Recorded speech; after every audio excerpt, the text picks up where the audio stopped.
Good evening, and welcome to the next in a series of webinars put on by Crossroads Psychological Associates. Tonight's webinar is Transitions Back to In-Person and Hybrid School, Considerations for Parents and Families.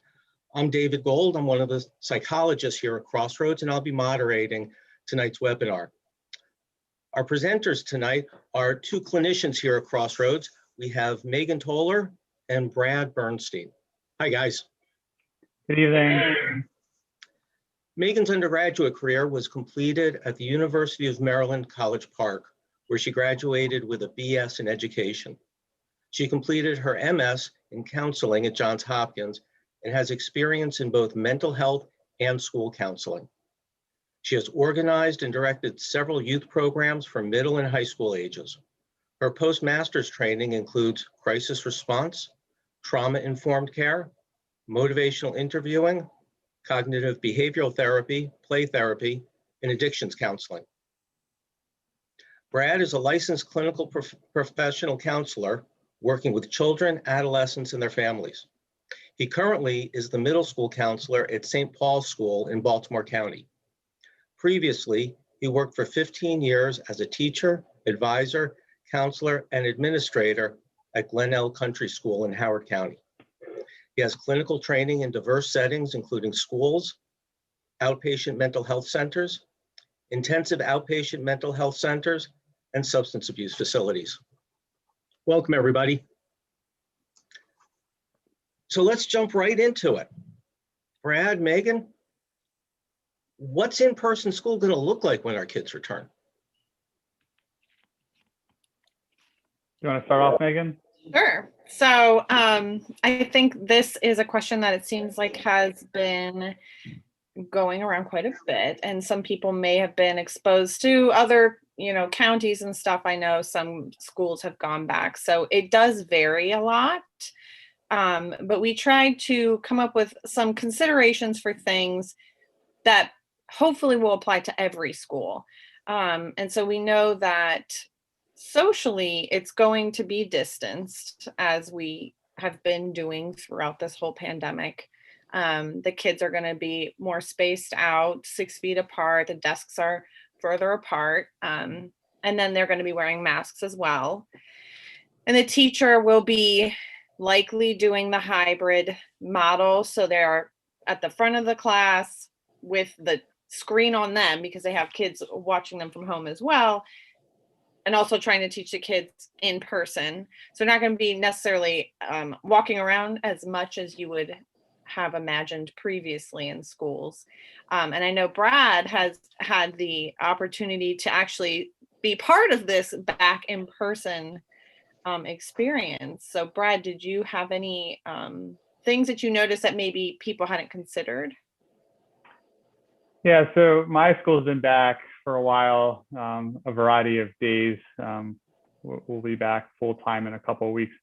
But I think like each transition, there's just been some anxiety that goes with it. Like, what's it going to look like? And I think the most amount of anxiety is when we went back the first time for a couple of days a week. And, what's it going to be like to wear a mask all day? What's it going to be like to be social distance, not having lunch in the cafeteria. So it was, outside during the break, like, what's that going to look like? And I think everyone, students, teachers, families, all had, anxiety around it. And quickly it dissipated. I think after the first couple of days, people kind of got into the rhythm. They may not have liked it in terms of like they preferred it to be normal as it was in the past, but they got used to it quickly. And anxieties quickly fell, and it's just kind of, it's a routine. You get into it, you get used to it, and it's not that big a deal. So I think to be expected some anxiety to begin with, and then after a couple of days, that will quickly go away. And I think the students will just find their normal routine. And mask wearing, I know it seems you don't wear it around the house, so students aren't maybe used to wearing it for long periods of time. From my experience with my students and talking to some counselors, public school counselors who've just recently gone back, it really hasn't been a big deal. Students just kind of get over it, and it is what it is. And they might slip down, but they're reminded to put it back up. And, I think it's not something that has turned into an ordeal like I think people originally thought. Yeah. Yeah, and something that to consider is if you have a little kid, to kind of practice taking them on or taking them off and putting them back on independently, in case you've been kind of helping them throughout this whole pandemic, just so that they can manage that on their own. And, a great piece of advice we had gotten was to kind of set these expectations for the students and teachers in that, like you said, Brad, everybody's going to be nervous together. It's going to be like uncomfortable and a little anxiety provoking for everyone, including the teachers and all the other kids. So just setting that expectation from the beginning, to try and help normalize the experience a little bit. Yeah, and speaking about little kids, something I just remembered, my daughter is a first grader and she's been back, something that some of her classmates, and we got her, is a lanyard to connect to the mask, so that when they are taking it off to eat, they don't have to worry about where it goes. It just hangs down from their neck. So I know that's been popular with little kids. That's a good idea. Yeah, and I think that what Megan was saying is just in terms of like general expectations. Like, I think the focus is we're going back, and that's great. The students are going back to where they should be, which is in school. And it's not a but, it's just going to look different. It's going to feel different. It's a similar schedule to how it's been, but different than maybe what it typically is. And there are just some different rules that we have to follow. But I think the headline is we're back, and students are going to learn as they have been, and they're going to get to socialize more than that they have been in the last year. And I think that's the key, is that they're going to get to socialize more. Yeah, and the relationship connections that they're making there are really the biggest difference than versus being at home and looking at a screen. I'm sure we all have seen that and what that looks like. And so it actually seems to be pretty positive once they get through that initial anxiety phase and the discomfort right at first. And I think, like you said, Brad, it seems like that phase is actually shorter lived than people expect. It's usually just a couple of days. Now, so far, you guys are talking about, how it is for the students, but what about the parents? Parents have a lot of anxiety about their kids going back to school these days. Do you have any thoughts or advice for them on how they can deal with their own anxieties? Yeah, I think, being knowledgeable, like reading about what the school's doing. There's probably a ton of emails that have come home, so reading those, and each of the counties and schools have their own like back to school plans about policies and procedures. So just kind of being comfortable around that piece. And I think also just having conversations with your children, so that, because some of your anxiety may be around their anxiety, and they may be better off than you think. I think just talking it to them about it, and in some ways it's kind of like any first day of school. There's a lot of anxiety at first, and then I think, as I said before, it quickly goes away. But I think as parents, it's understandable. I had it when my daughter went back, what's it going to be like? But I think there's also just needs to be some like positive intent and just trust that the school and the teachers are going to make it as safe as possible. Yeah. And something, important to remember is that in managing your own anxiety, you can kind of demonstrate ways that your kids could also manage their anxiety. Mm-hmm. So, even just admitting like, oh, I'm feeling a little bit nervous, but I'm gonna take a deep breath, or try to, think positive things about this and change my mindset can help both of you. Yeah, I think kids definitely take the note of the parents regarding it, just in terms of like how they're going to act. So it's really important, I think, for parents to be honest, but also be upbeat and positive, because that's going to be reassuring to the kiddos. Yeah. Now, going back to school is a transition, and you've talked about it as such. How do we help children deal with transitions in general? So establishing a good routine at home will just be helpful overall. Obviously, routine will be a little bit different than what you guys have probably been doing. But trying to keep some of the pieces of a routine stable might be helpful, just to kind of keep some things normal in the house, and then adjust it as needed and try to stick with it, in terms of, bedtime and sleep and meals and all of this stuff that, is just like very basic routines, just helps them to feel a little bit more safe and more consistent. Yeah, exactly. I think that's the hardest part is kind of figuring that out, that what that routine is going to look like.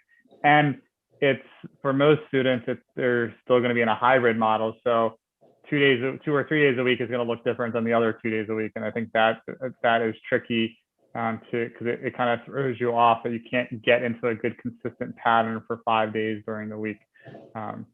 So I think that is something also to consider, is what's that going to look like. In some ways, I think that might be is harder, from my experience. Students have talked about it changes, halfway during the week. So I think that's important to consider. And sleep, and as you said, is like so important. I don't want to underestimate the role of sleep. So students, I've read that, I think at first when the pandemic started, we were getting more sleep, but I think that has changed, for some of us, especially as we go back to school. That's going to change again, because people are staying up later. Now they have to wake up earlier. They can't just roll out of bed and get on their computer. So it's really, especially for our younger kids and our high school students, just making sure that they're getting better, having better sleep habits, and unplugging earlier. Like, they should be unplugged at least an hour before bedtime from any electronics. And I know that can be a battle, but it's really important. Yeah, that the screen time, I like that you bring that up, Brad, because I think that is something really important. And it's easy to kind of use that as a coping mechanism or a crutch to de-stress. But if it's bumping into bedtime and disrupting other routines, it can actually do more harm than good in the long run.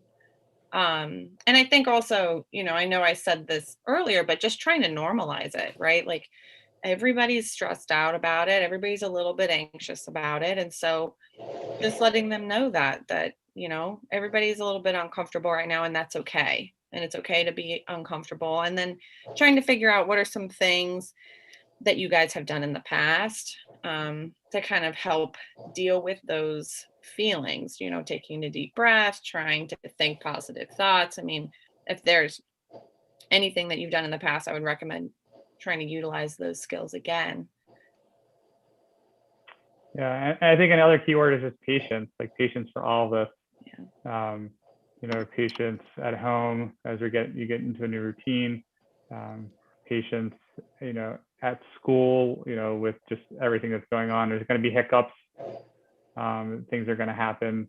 But again, I think just understanding that everyone is on the same page, is that they want to do what's best for the students and make everyone feel safe, and what's best for faculty too. So I think there's, I think just understanding that things are going to work themselves out. So if we can just be patient with the process. Great. So what if things go wrong? What if I want my child to go back to school, but they're refusing, they don't want to? Yeah, so I think starting with a conversation there will be really important. Trying to get to the root of what is actually going on with them for wanting to avoid this, and trying to consider, is there a history there of school avoidance, or is this new? Because that matters. If it's a history of something, then it's probably, happening over again, and you've probably seen it before, when they have to go back at the end of the summer and all of these things, or even after, breaks, winter break and spring break and stuff like that. Versus, some of it could be anxiety if it's not something historically that you have been dealing with. And I mean, there's a lot of different kinds of anxiety around this transition. So just trying to have that conversation and figure out, okay, what is it actually that's keeping them from going back or feeling comfortable enough to go back, will be really important. Yeah, I think again, it's very individual in terms of like maybe the why behind what we're seeing, and I think the anxiety piece, not to simplify it, but I think the best place for the students is to be at school. And I think that should be the goal. Is students are typically at school. That's where they tend to. That's where they spend their days under normal circumstances, and we're trying to go back to normal. If there's not like a health concern at home, pre-existing conditions that would prevent you from going to school, minus that, I think the place to be is at school. So I think again, like being creative as a team, like you have people at school to support you to have conversations as a family with the students to try to get them back. There are a lot of, I think, families having the same types of conversations, had them and probably are still having them about what that looks like. I think if you have someone, a therapist in your life, a counselor that you can connect with, I think it's also, tie them into that conversation. But I think again, it's very individual it's hard to like just say an answer here, but I think we all agree that the place for most students is to be back in the building. Absolutely. So I was talking with an elementary school counselor, and she was saying like, the whole idea of like separation anxiety for our younger learners. I think they thought that would be bigger, more severe. But I guess because parents can't walk the students into the building, it hasn't been a big deal so far. So that's good news. I think one less thing to worry about if you can actually get your kids to the building. Yeah.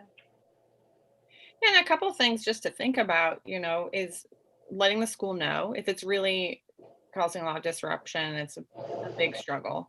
Let the teacher know, reach out to the school counselor or the administrators and maybe involve them in the process of getting your student back to school, because sometimes just a little extra encouragement coming from the other side might be helpful. And then also, presenting it as a compromise, because this is not full-time school as we used to know it. This is 2 days a week. It's not back in school anyways. It's not what we had before. And so in some ways it is more of a gradual return versus just rip off the Band-Aid, send them back.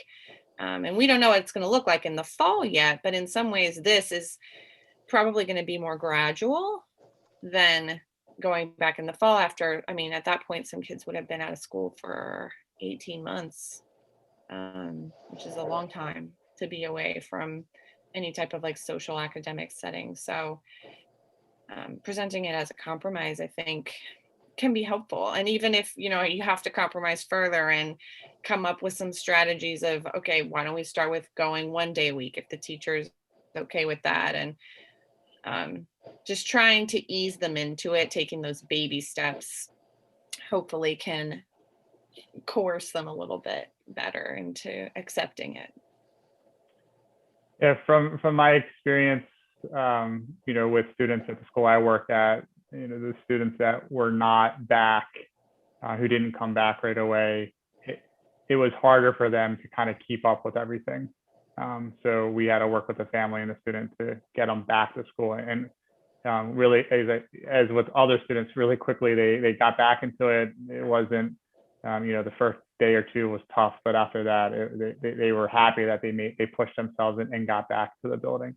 I think it's a real team effort, and needs to stay positive. Because I agree with you, Megan. I think delaying it, we're just kicking the can down the road. Like they're eventually going to have to go back, and I think being out for up to 18 months, if that's a real concern to me, because I think that process of getting them back is going to be even tougher if you wait until the fall.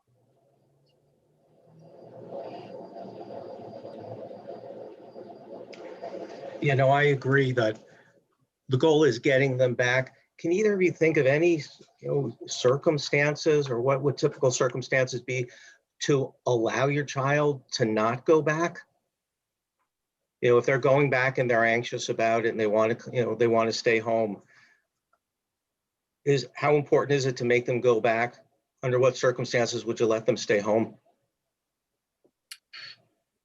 I think health concerns probably one of the only major things that I would really consider. If there's somebody in the home that is very high risk, or if the child has a compromised immune system or is very high risk, then obviously those are very serious considerations, right? But I do worry about putting a general rule of thumb on this, because I think it really is very individual. And even if a kid doesn't adapt within a couple of days, as we said before, I think they probably will, eventually. And like Brad said, they will eventually have to. So then it's a matter of, okay, well, how severe are these symptoms? And that's when it's good to maybe reach out to somebody, a counselor, a therapist, somebody at the school, if they have any resources, just to see, like, is this something that is so disruptive that my child cannot learn? And that would be a lot more of an individual circumstance, I think, than just making some type of broad, statement about it. Maybe we can, like, right now brainstorm some scenarios that parents might be dealing with. It might not be the exact scenario, but general scenarios like why a kid might not want to go back. So like one, I think just like social anxiety, like they don't want to go back and deal with students. So Megan, what would the benefit there of, getting them back in social situation? Yeah, I mean, social anxiety is something that I think we'll probably see a good amount of.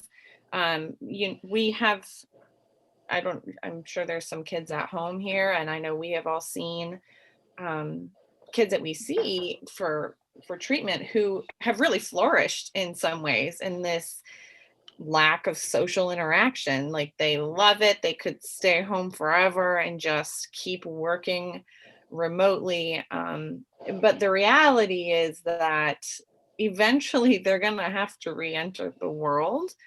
And that social anxiety piece, I think, could actually be more delicately treated in this setting than just sending them back full time, because they're not going to have the same expectations of socializing throughout the day. I mean, they're not going to be able to, right? So, well, they're going to be able to socialize, but not in the ways that we have seen in the past. And so, in some ways, this is kind of like an exposure therapy in some ways, to kind of just expose them little by little back into a social environment.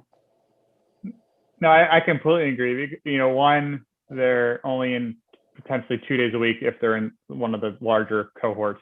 So that's already limiting. They're already only in the building with a third or half of students. So there's less people around. As you said, socializing isn't looking the same. It's much more restricted. And they're wearing masks. They get to hide a little bit. So I think you're right. It is a great exposure strategy to get anyone with anxiety, social anxiety, to be back in person. I think it's like in that, and it ironically, like this is a benefit of the way things are happening right now. Yeah. And I think the same applies for, if they're having some separation anxiety about leaving home, all of these things, just that gradual exposure will be, more of a gentle process than full-time back to usual. Another situation that we've been seeing, and I'm sure it's the same with your, some of your clients, is like lack of motivation, right? think they're just much more, some students are just much more comfortable at home. It's not really anxiety. It's just like, why should I go back into the building? I can just roll out of bed and just go to class. And, you know, I think, again, like, that's the type of student who, like, I get it. Like, it is much, I mean, as an adult working from home, like, yeah, it's, but I think, you know, that's a tough transition back when they eventually have to go back. Because at some point, distance learning is going to disappear, right?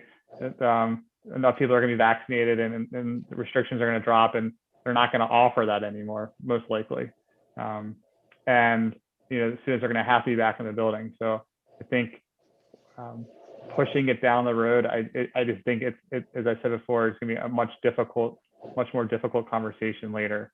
And I think I understand why students are more comfortable at home and maybe not motivated to go back. But I would really encourage you to push against that.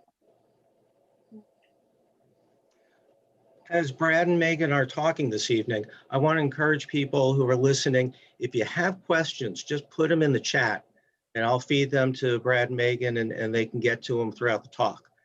And we do have our first question from our studio audience.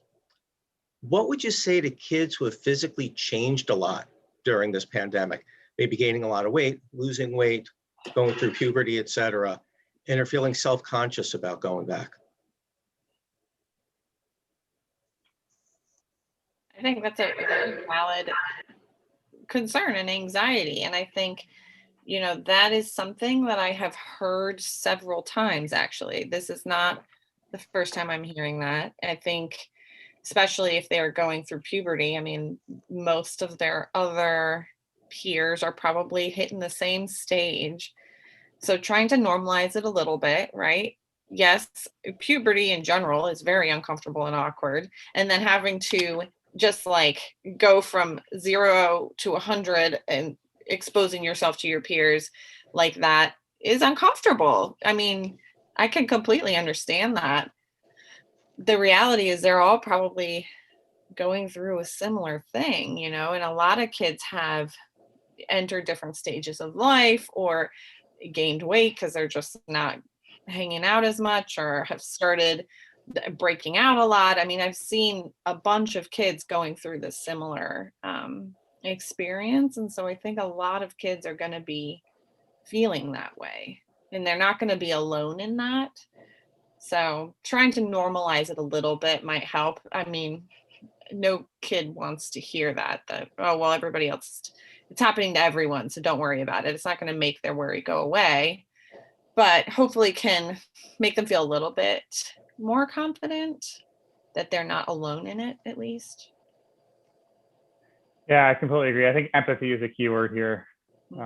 Just like being in there with them and understanding it. And, you know, this is a typical thing that happens after every summer in the fall, right?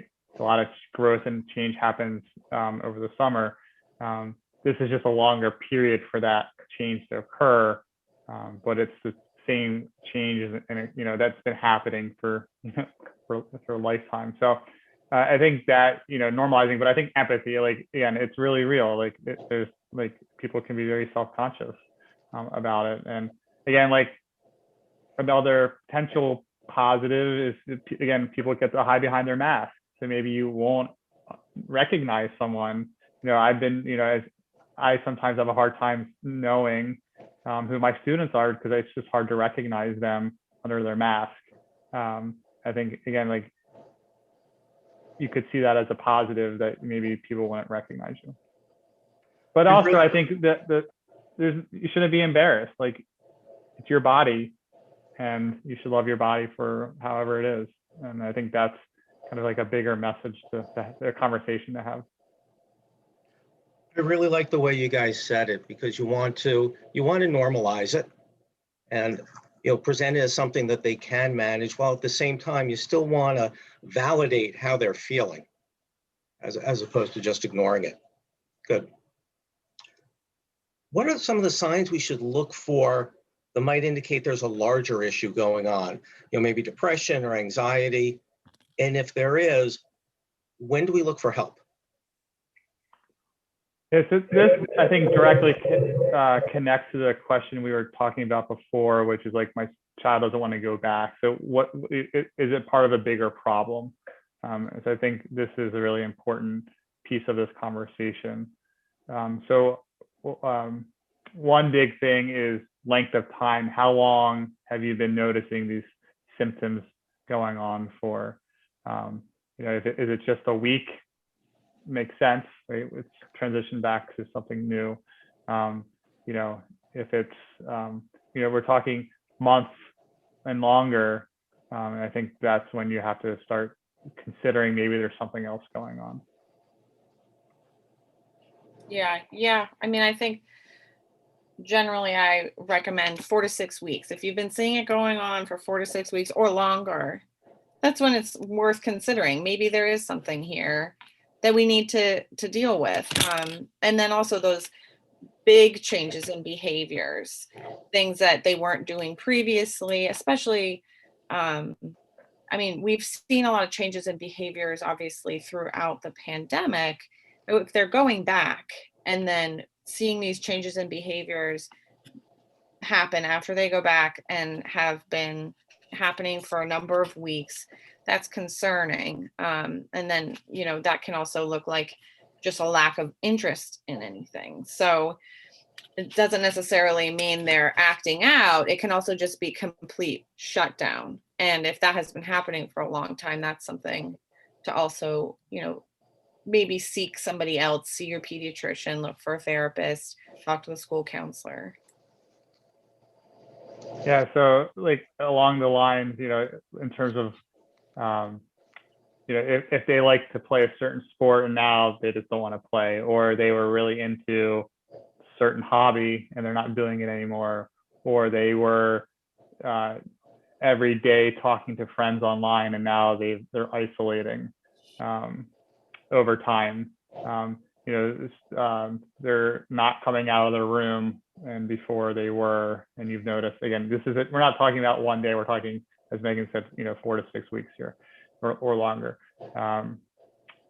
Changes in sleep is a really big, and it can be a big indicator, and diet, like not eating or overeating, are things to look out for. And I think if they are going back to school and there's just like that avoidance, like, I'm not going, there's a resistance, and you can't move them, and one day turns into 2 days, which turns into a week, and then 2 weeks, like that's a major red flag as well. Yeah.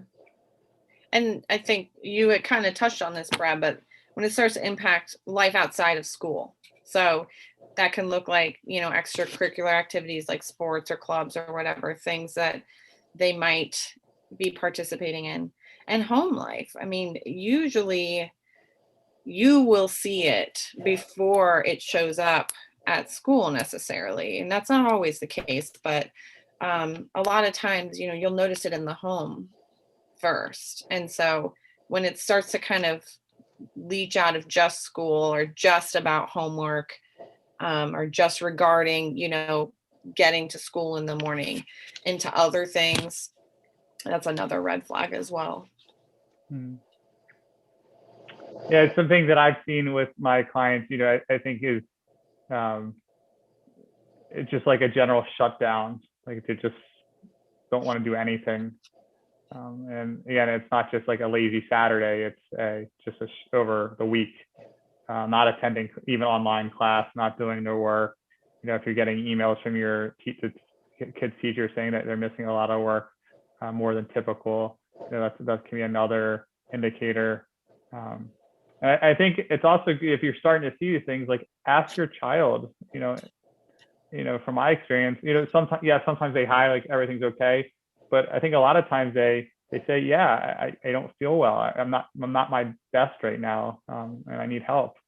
I think, believing what they're saying, that, they know themselves best. And I think, listening to what they have to say is really important. Yeah. That's such an important point. And it's important to underline the idea, these are red flags. They bring up questions about maybe something's going on, but they don't conclusively mean that there is something pathological going on. Right. I had a patient come in one time, a 13-year-old girl, and the parents were worried because her school grades had dropped. She wasn't hanging out with her friends. She was kind of angry and irritable at home, and she wasn't sleeping. And they wanted to know what was going on. What I just described could be depression. It could be anxiety. It could be substance use. It could indicate an eating disorder. It could be from ADHD or a learning disability. In this particular case, the diagnosis was a crush on the English teacher. So it's important to remember that not everything has to be pathological. Yeah. Yeah. So Yeah. go ahead, Brad. Adolescents can, a lot of different things could, similar symptoms could be a lot of different things. And I think another thing, if your child has close friends, often their friends see changes too. We had a case at my school that, there was a student was using some substances more, and his friends were concerned and said something. They spoke up and got him help. So I think that's, again, like the power of true friends and like listening to, as if there's any students listening or parents, talk to your child about it. Like if they have concerns about their friends, they should speak up and say something. So what should I do as a parent? What should I look for? What should I think about if my child is back in in-person school, but they're still isolating, they're still feeling lonely? Yeah, I mean, I think a skill, being social is a skill, right? And some people are just very good at it naturally. And even those people are probably still going to be a little rusty going back. And then some kids just aren't, and they've had to build up those skills. And so if you can think about, your kid or your student, like when they were little, did it take them a little while to figure out what are the social norms like here? How do I interact with other kids? And if they did, then it's probably going to be similar this time. And obviously they have, the foundation of social skills, but it takes a little while to get comfortable and to also get back into, what is the developmentally appropriate level of social skills for where they are at, because now they've been out for a year. So there could have been a real delay there that they missed, things that they could have picked up throughout a year that maybe other kids did pick up. So I think some of it is just going to be time and trying to support them and trying to, let them know that, like, hey, it's okay. We'll figure it out. We'll, talk it through, or try and build these skills back up a little bit. Yeah. And I think of like introverts, like, this is they may not have anxiety. They're just introverted, and they're going to be tired at the end of the day. They've been a year away from spending this much time with people, and they're not able to retreat to their own rooms during the day. It brings me to another thing that I think I meant to mention earlier when we were talking about like the importance of sleep. But I think beyond that, just like people are going to be tired at the end of the day. I think understanding like that, you got to get your school legs back, right? You have to build that stamina. I completed my first 4-day week last week, or 2 weeks ago, and we were crawling out on Friday afternoon. We were tired, and so for kids going back for just 2 days, like it's tiring. It's a lot of time where you can't just hang out on your couch. You're in school and you're on. Like you're just, even if you're not in class, you're still on. And I think that's really just talking about that and understanding like that's going to be that's it's going to feel different, and it just you have to get used to it again. This is something we've all done before, right? We all made it through the school day. We all made it through the week. We just have to practice it again and just build that strength. With students going back to school, they have to follow all these various, safety protocols and the recommendations of the CDC, wearing masks, social distancing, so forth. But we all know that, different people kind of do that in different ways. How do I handle it when in my family, we have a certain set of rules and guidelines about how to follow these rules, and other families do it a little differently, and my kid sees that other kids and other families are doing it differently? Yeah, I think, we have never, as a society, gone back to school following a pandemic or during a pandemic. So just recognizing that everybody is doing this for the first time.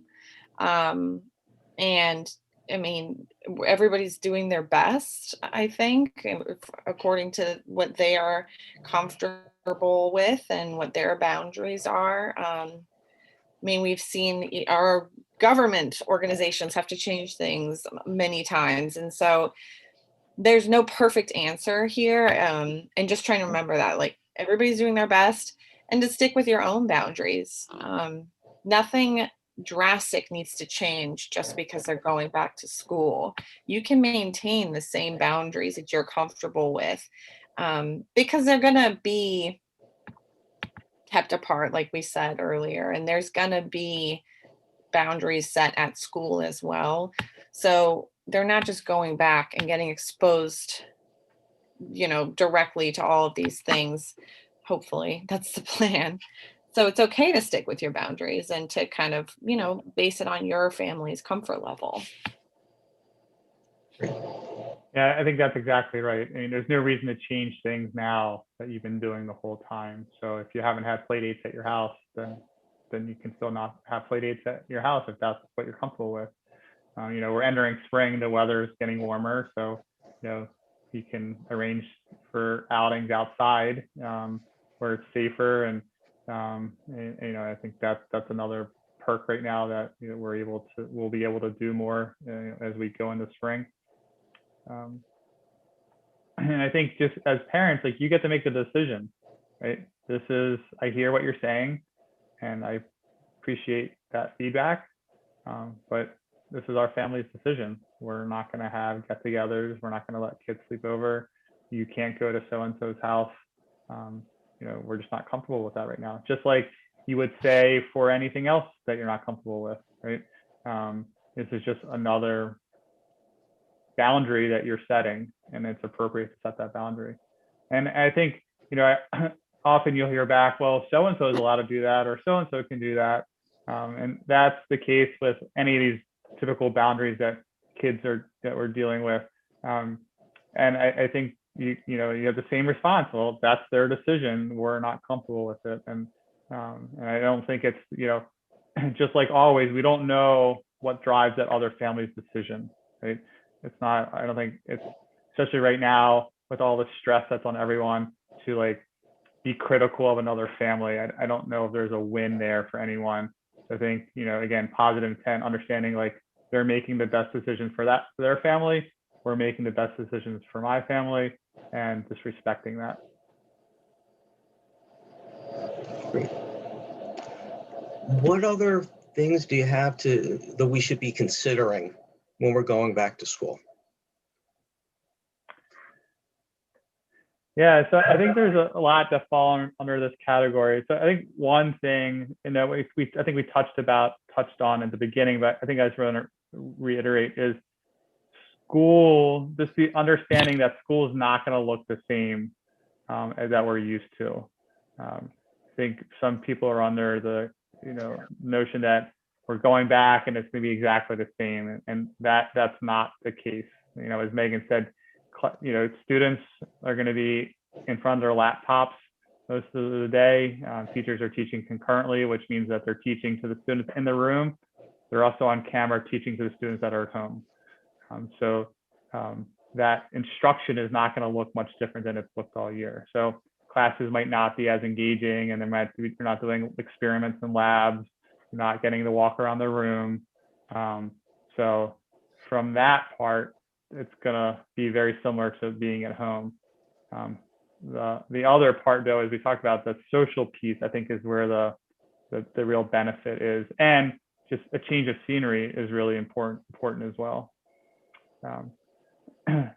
Another thing that I was thinking about, which one of my clients was telling me, is, they were recently able to, sports started back up in the high school, so he's been running cross country, and he was doing, I think his church group started back up, very limited, just socially distanced, and some other things that he's been getting more involved in, that he's just been kind of trying to go back to his old typical schedule, and he's noticed that he's slipped behind in schoolwork because he's kind of like over involved in everything else, and that balance is off. For so long, there wasn't that much balance. It was just like school, like that was it. But now it's other things have opened up. So I think finding that balance is important, and not jumping into the deep end right away, like, slowly, gradually picking up activities and finding that good balance and building confidence around doing an activity and school and having stamina to get through it all, because it's a change. Yeah, I think that's exactly right, Brad. The stamina is a big issue. I mean, the kids, like you said, you even felt it yourself, they're going to be burned out at the end of the day, because it's a lot to get used to again, even if the instruction looks similar. And so not overdoing it right away, baby steps. Let's just master one thing first and then add something in and try and get used to it slowly. I think some kids, we've talked a lot about the introverts, but some of these kids are probably so ready to get back, and they just like want to jump right in and get back into all of it, which it sounds like is what you saw with that one client, Brad. And I think that's great. That's awesome. But like you said, it's a lot to take on at once. So just kind of give that some consideration, try to go gradual with it. If they feel really confident and they are able to keep up, I mean, there's nothing like stopping them other than you and their own stamina. So, you just have to make that judgment call for your kid and try and remember, that ultimately we want to make sure that we're trying to keep the priorities in order and make sure that they are mentally and physically healthy, make sure that they're learning in school, and then add in all of these other things as well. Yeah, as you were saying, like about the introvert, like the extrovert, I think from my experience at school, extroverts have actually had a harder time with the transition back because there's so many restrictions in place. Like, they're not able to run around and go see everyone like they might, for your very social kid, they're kind of situated at their desk for that time. They don't have the freedom in the hallway where they would go from one group to another. The cafeteria, the lunchroom. If they're eating in the cafeteria, they're probably at a desk facing one direction, or they're eating in their classroom, in their homeroom. So that looks different too. And I know for some of the students I work with at school, like those that were the more extroverts had a more difficult time because their expectations were just too big, right? I think that's another piece. Is again, we want to be positive. This is a good thing. We also have to be realistic what it looks like. And I think that was talking to some of the county counselors over the last few days. I think that was the biggest thing. Is just like being realistic about what this looks like and not building it up so much and then being disappointed. Yeah, and I think you had mentioned this before, and I think we all have said it, but ultimately, from a psychological standpoint, this is probably the best thing for the kids, even if it is hard to manage these restrictions, even if it is uncomfortable or, it feels really stressful or whatever is happening. Ultimately, these social skills and these settings, they are more beneficial than being home. So even if they are 6 feet apart with a mask on, it's still something. It's better than, like you said, sitting on the couch at home with the camera off and, only answering questions when called on. And it's just a completely different setting when they're stuck at home. Mm-hmm. And another thing I think I'd just like to say is, as parents, if the day doesn't go as expected, your kid comes home and reports something, before firing off that email to the teacher, I just pause and, see, maybe give it another day and just see, if it's been corrected on its own. Things are, this is new, and it's not an excuse, it's just reality. Like, this is new, and I think we have to be patient with how things are responded to, because not every consideration has been considered. Like, there's things that are going to happen, or every scenario hasn't been considered. Things are just going to happen that no one was expecting. I think, like, one example of that is, I think, depending on the building, your kid might not be able to go see the counselor in the building, because unless it's an emergency, like crisis type thing, they might need to schedule time with the counselor when they're home. I think I was hearing is some of the buildings, and I'm not sure if this is across the board, but I know some buildings are not able to actually go see the counselor. So just something like that, something small where they used to be able to go see the counselor, they can't do right now until they're home and can schedule like a Zoom call.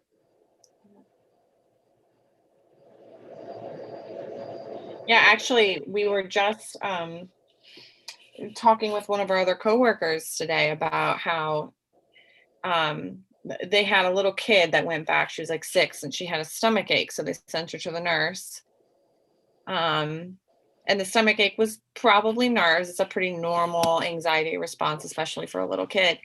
And the nurse sent them home, and they had to quarantine for 2 weeks because they thought that she was sick. And so I don't know, policies are policies, right? Like, nobody really knows what is going on and what to do and what the exact right response is. And sometimes, in that case, I think it would have been helpful to have conversations with the kids ahead of time and maybe like warn the teacher a little bit, like, oh, she's a little nervous. Sometimes she says her stomach hurts when she's nervous, but there's only so much we can do, so I really like that you mentioned that, Brad, that as a parent, if you're getting frustrated with the teacher, you're just getting frustrated. Everybody's frustrated. You're frustrated. I'm sure the teacher is frustrated. I'm sure the school is frustrated. I'm sure the kid is frustrated. So you're just kind of feeding that cycle of frustration. So trying to see how things go, take a deep breath and give it some time and see if it resolves itself. Yeah, and there's going to be, just as we know based on numbers, there's a high likelihood there's going to be a positive case in the school, and it's going to be okay. In the school I work at, we've had positive cases. Groups have gone home and the cohorts had to go home and isolate for 2 weeks and quarantine for 2 weeks. And it was a pain. There was no spread. I think the data is pretty good on that there's community spread's not a big worry in school. And it's just one of those things that it's a conservative call to make sure everyone's safe, to send the cohort home. And I think it's better safe than sorry type situation. Yeah. And it's hard because it's another, our kids have been so resilient this year. This is just another way they have to be resilient if they're sent home for 2 weeks. It is what it is, and it's unfortunate, but it is part of the process right now.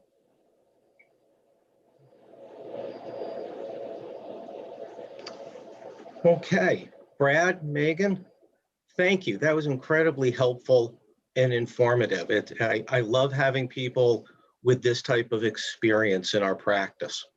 Yeah. And thank you to our listeners out there online. If anyone has any other questions for Brad or Meghan, you can contact them through our website, www.crossroadspsych.net. Follow us on Facebook and keep an eye on our YouTube page for future webinars. And if anyone has a recommendation or a request for future topics that they'd like to have Brad or Megan or anyone else in our practice talk about, just send them in, again, through our website, crossroadspsych.net. Thank you, everybody. Stay safe. Good night.